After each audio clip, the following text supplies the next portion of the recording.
Hi friends, welcome back to my channel. ఇవాళ వసుంధర ధృవ serial latest episode review అయితే చూసేద్దామండి. మీకు కానీ వసుంధర ధృవ జంట నచ్చినట్టయితే నా వీడియోని ఒక లైక్ చేసేయండి. సీరియల్ స్టార్టింగ్ లోనే మనకి వసుంధర ధృవ ఫోటో చూసుకుని బాధపడుతూ ఉంటుంది. సారీ ధృవ సార్, మిమ్మల్ని అనరాని మాట్లాడినాను, ప్లీజ్ నన్ను క్షమించండి. మీరు నాతో పాటు వస్తున్నారంటే నేను మిమ్మల్ని నాతో ఎంజాయ్ చేయడానికి వస్తున్నారా అన్నాను. అలా కాదు సార్, నాకు తెలుసు మీరు నన్ను మోరల్గా సపోర్ట్ ఇవ్వడానికే వస్తానన్నారు. కానీ మీరు నేను లేకపోతేనే సంతోషంగా ఉంటారనే కదా నేను ఎంత గొడవ చేసింది. మళ్ళీ మీరు నాతో వస్తానంటే నాకు అది బాధే కదా సార్. అందువల్ల మీరు రాకూడదని ఏదో ఒకలా ఆపాలని అలా అన్నాను. మీరు ఇప్పటికైనా హ్యాపీగా ఉండండి సార్. మళ్ళీ ధృవ కూడా వసుంధర ఫోటో చూస్తూ బాధపడుతూ, ఎందుకు వసుంధర అన్ని మాట్లాడినావు, నన్ను నువ్వు ఇంతేనా అర్థం చేసుకుంది? నేను నీతో వస్తానంటే నేను నీతో ఏదో ఎంజాయ్ అనుకుంటున్నావా నువ్వు? లేదు వసుంధర, నేను నీతో ఉంటే నేను హ్యాపీగా ఉంటాను. నువ్వు పడే బాధ నేను చూడలేను వసుంధర, అందువల్లే వస్తానన్నాను. నువ్వు ఇప్పటికైనా సంతోషంగా ఉంటే అదే నాకు చాలు. సరేనా వసుంధర, నువ్వు హ్యాపీగా ఉండు. నువ్వు తొందరగా వచ్చేసి నీ గురించి వెయిట్ చేస్తూ ఉంటాను, సరేనా? సారీ ధృవ సార్. వెంటనే వసుంధర రూమ్లోకి తన రూమ్మేట్ వస్తూ చూస్తూ ఉంటుంది. ఏంటి రూమ్ డోర్ తీసుంది? ఎవరైనా కొత్తగా రూమ్లోకి వచ్చారా ఏంటి? ఏంటిది ఏదో పల్లెటూరు వాటర్లా ఉంది. వార్డెన్ ఏంటి దీన్ని నా రూమ్లోకి ఇచ్చింది?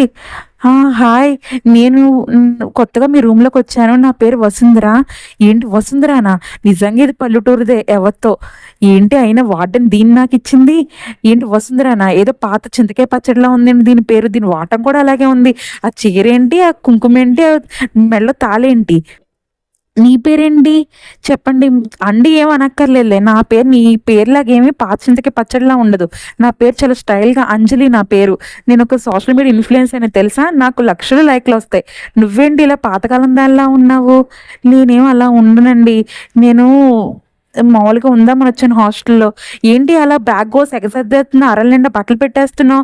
నువ్వు ఈ రూమ్లో ఉండొద్దు ప్లీజ్. ఎందుకంటే నేను చదువుకుంటాను, నాకు హాస్టల్లో ఉండటం వల్ల నాకు బోల్డ్ మంది ఫ్రెండ్స్, వాళ్ళు ఎప్పుడు నాకు వీడియో కాల్ చేస్తూ ఉంటారు. నేను అసలు నైట్ టైం అసలు బందే చేయను. నీకు అసలు నిద్ర పట్టదు. నువ్వు వేరే రూమ్ మారిపో. వాటిని అడిగితే ఖచ్చితంగా నీకు వేరే రూమ్ ప్రొవైడ్ చేస్తారు, అర్థమైందా?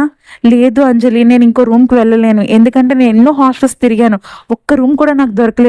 తీరా దొరికిన రూమ్ కూడా వార్డెన్ అడిగి ఇంకో రూమ్ మారమంటే ఆవిడ ఇది కూడా రూమ్లోంచి వెళ్ళిపోమంటే నాకు కష్టం అంజలి, ప్లీజ్ నేను ఈ రూమ్లోనే అడ్జస్ట్ అవుతానులే. నువ్వు రూమ్ లైట్ బంద్ చేయకపోయినా ఓకే నాకు. ఎందుకు బంద్ చేయవు నువ్వు?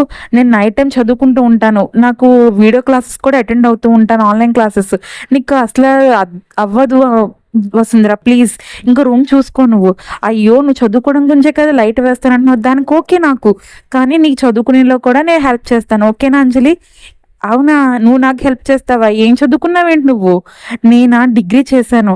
ఆ డిగ్రీ చేస్తే నేను డిగ్రీ అయ్యాక మా అత్తమ్మ కోరిక ప్రకారం సివిల్స్ ప్రిపేర్ అవుదాం అనుకుంటున్నాను.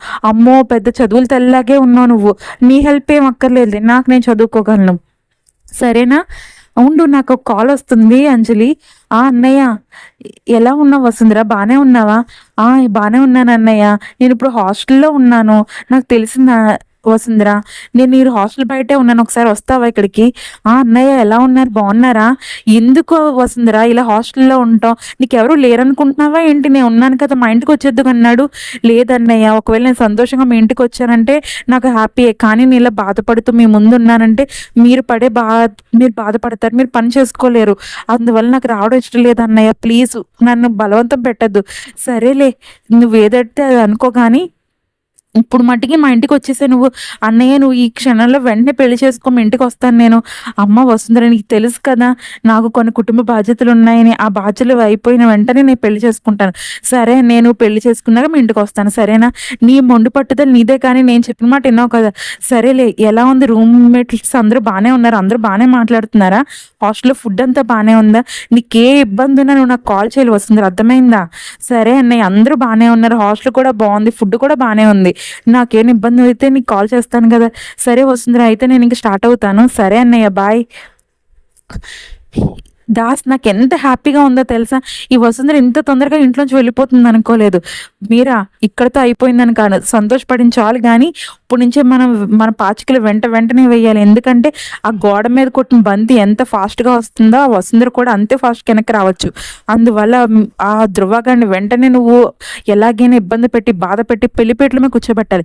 ఏంటి దాస్ నువ్వు మాట్లాడేది? అసలు ఆడేమో తెలివి తక్కువోడు అనుకుంటున్నావా ఏంటి? ఇప్పటికే వసుంధర వెళ్ళిపోయిందని బాధలో ఉన్నాడు. వాడు పెళ్లిపీటల మీద ఎలా కూర్చుంటాడు అనుకుంటున్నావు? పెళ్లిపీటల మీద కూర్చోబెట్టడమే కాదు, వాడి ఆస్తిని కూడా మనమే లాగేసుకోవాలి. ఏదో ఒకలా బాధ పెట్టైనా పెళ్లి చేసుకోవచ్చు. ఆడ ఆస్తి మనకెలా వస్తుంది? నీకు మైండ్ మాట్లాడుతున్నావు దాస్ అసలని. నాకు మైండ్ ఉండే మాట్లాడుతున్నాను మీరా. ఇప్పటికే 50% షేర్ ఆ నందిత పేరు మీద ఉంది. అందువల్ల మనకు సగం ఆస్తి మన చేతుల్లోనే ఉన్నట్టు. మళ్ళీ నువ్వు పెళ్లి చేసుకుంటే డివోర్స్ అయిన మరుక్షణం నీకు వాడి ఆస్తిలో సగం పర్సెంట్ పైన రావాలి. అందువల్ల మేజర్ షేర్ మనదే అవుతుంది. అప్పుడు వాడి ఇంట్లో సొంత ఇంట్లో వాడే అద్దెకుండీలో మనం చెయ్యొచ్చు.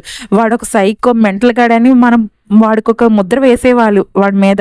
అర్థమైందా? నువ్వు చేసే యాక్షన్ బట్టే అదంతా ఆధారపడింది. సరే దాస్, ఎలా చేయాలో నువ్వు నాకు ఎలా చేయాలో చెప్పు, నేను అలాగే చేస్తాను. సరేనా? అయ్యో అంశు, ఏంటి అలా అయిపోతున్నావు? అమ్మ నందితమ్మ, ఏమైంది అలా అరుస్తున్నా? చూడు అంశు ఎలా అయిపోతుందో. ఏ వెళ్ళి మల్లికను పిలుసుకురా.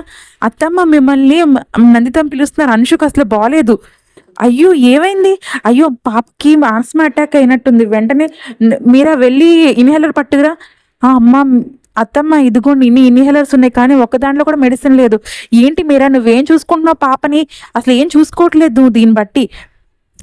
ఉండండి. ఆ రోజు వసుంధర నాకు చెప్పింది, అంశుకు కావాల్సిన మెడిసిన్ ఇన్హేలర్ తను తీసుకొచ్చి కబోర్డ్లో పెట్టిందంట, నేను తీసుకొస్తాను.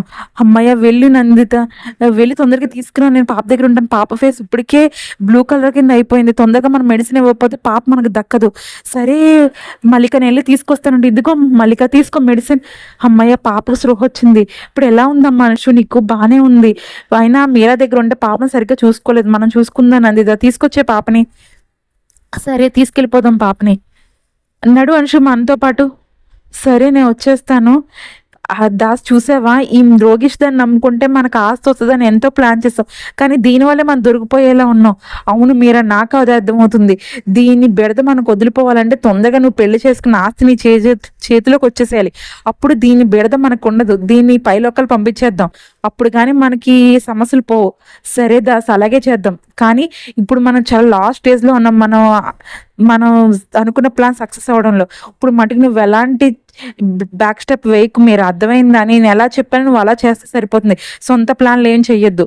సరే దాస్, నువ్వు చెప్పినట్టే చేస్తాను. ఏంటి ఇదేంటి ఇంత రూమ్ మీద చండాలంగా పెట్టింది? నాకు ఇది రూమ్లో ఉన్నట్టు అస్సలు ఇష్టం లేదు. దీని మీద ఎలాగైనా దీని రూమ్ నుంచి బయట పంపించేయాలి. ఎలాగా నా ఇయర్ పోడ్స్ దీని బ్యాగ్లో దాసేసి దీన్ని ఎలాగైనా నేను బయట పంపించేయాలి. ఏంటి వస్తుంది రూమ్ ఏంటి ఇంత చిరాగ్గా పెట్టావు? సరే అంజలి, నేను సర్దేస్తానులే. అయితే నేను భోజనం చేసి వచ్చేలోపు నాకు రూమ్ నీట్గా ఉండాలి, అర్థమైందా? సరే అంజలి, నువ్వు భోజనానికి వెళ్ళి వచ్చేలోపు నేను నీట్గా పెడతాను, నువ్వు వెళ్ళు. ఫ్రెండ్స్ ఇదిగోండి, ఇదే తన కొత్త రూమ్మేట్. కావాలంటే చూడండి, రూమ్ చూడు ఎంత నీట్గా పెట్టిందో. ఏంటి నీ పేరు? వసుంధరానా? సరే. అయ్యో ఉండండి, నా ఇయర్ పాడ్స్ కనిపించట్లేదు. ఇక్కడే పెట్టాను, అన్ని బ్యాగ్స్ ఎతికాను, ఎక్కడా లేదు. ఇప్పుడు వరకు నేను ఎక్కడ పెట్టిన వస్తువు అక్కడే ఉండేది. ఈ వసుంధర నా రూమ్లోకి వచ్చిన దగ్గర నుంచే నా వస్తువులు ఏం కనిపించట్లేదు. ఏంటి అంజలి నన్ను అంటావు? నువ్వు ఎక్కడో దాచుకుని ఉంటావు. అయితే నీ బ్యాగ్ కూడా చెక్ చేయొచ్చా నేను? చెక్ చేసుకో, అందులో ఏముంది? ఏంటి ఈ బ్యాగ్లోనే కదా పెట్టాను, ఈ బ్యాగ్లో కూడా లేదేంటి? నాకు తెలుసు అంజలి, నువ్వు నా బ్యాగ్లో పెట్టావని. నువ్వు పెట్టింది నేను ఆ మిర్రర్లో చూసాను తెలుసా? ఎందుకు ఇలా నువ్వు బిహేవ్ చేస్తున్నావు? కావాలంటే నువ్వు అంజలి, నువ్వు నా బ్యాగ్లో ఎతికావు కదా, ఒక్కసారి ఆ ర్యాక్లో కూడా ఎతుకు. నువ్వు భోజనానికి వెళ్ళే ముందు ఆ ర్యాక్లో పెట్టినట్టు నేను చూశాను. అవును అంజలి, అక్కడే పెట్టుంటా, ఒకసారి చెక్ చేసుకో. అవును ఈ ర్యాక్లో ఉందండి. సరే అంజలి, నీ దొరికేసినాయి కదా ఇయర్ పాడ్స్, మేము వెళ్ళిపోతున్నాం ఇంకా. Bye, good night. అంజలి, నాకు తెలుసు నువ్వు ఎంత అలా నన్ను బయట పంపించాలనుకుంటున్నావు. మళ్ళీ నీ ఫేస్ చూస్తుంటే చాలా భయపడుతున్నావు. నీకు ప్రైవసీ అనేది చాలా అవసరం కదా. నాకు తెలుసు నువ్వు కావాలని ఇదంతా చేస్తానా బయట పంపించాలని. నేను ఈ రూమ్లో ఉంటూ నీకు ఇష్టం లేదు కదా. అవును నాకు ఇష్టం లేదు, నువ్వు ఈ రూమ్ నుంచి వెళ్ళిపో బయటికి. అదేంటి అంజలి అలా అంటావు? నువ్వు కూడా ఇక్కడికి పే చేసే కదా ఉంటున్నావు, నన్ను వెళ్ళిపోమంటావేంటి? నువ్వు కావాల్సినట్టు ఉండు, నేను నీకే అడ్డేం చెప్పట్లేదు కదా. ఎదుటి వాళ్ళని అవమానించడం కాదు అంజలి, మనం చదువుకున్నంత మాత్రాన ఇలా అవమానించకూడదు కదా అందరినీ. ప్లీజ్, నేను నీ రూమ్లో ఉంటాను, నువ్వు ఇంకొకసారి ఇలాగా చేసావంటే నేను ఖచ్చితంగా వార్డెన్ కంప్లైంట్ చేస్తాను, అర్థమైందా? ప్లీజ్ వసుంధర, నా గురించి కంప్లైంట్ చేయకు, వార్డెన్ నన్ను వెళ్ళిపోమంటారు, నా గురించి కొంచెం ఆలోచించి వసుంధర. సరే అయితే ఈసారి నేను వదిలేస్తాను, ఇంకొకసారి ఇలా చేయకు, అర్థమైందా? అమ్మో, ఈ వసుంధర నేను అనుకున్నంత తింగరదైతే కాదు, దీని దగ్గర నేను చాలా జాగ్రత్తగా ఉండాలి, జాగ్రత్తగా ఉండి దీన్ని ఎలాగైనా రూమ్ నుంచి బయట పంపించేయాలి అని అక్కడితో ఎపిసోడ్ అయితే పూర్తయిందండి. నా ఎక్స్ప్లెనేషన్ కానీ మీకు నచ్చినట్టయితే ప్లీజ్ లైక్ చేయండి, షేర్ చేయండి, కామెంట్ చేయండి. ఫస్ట్ టైం కానీ నా ఛానల్ చూసినట్టయితే సబ్స్క్రైబ్ చేసుకుని బెల్ ఐకాన్ ప్రెస్ చేయండి. వీడియో పెట్టగానే మీకు నోటిఫికేషన్ వచ్చేస్తుంది.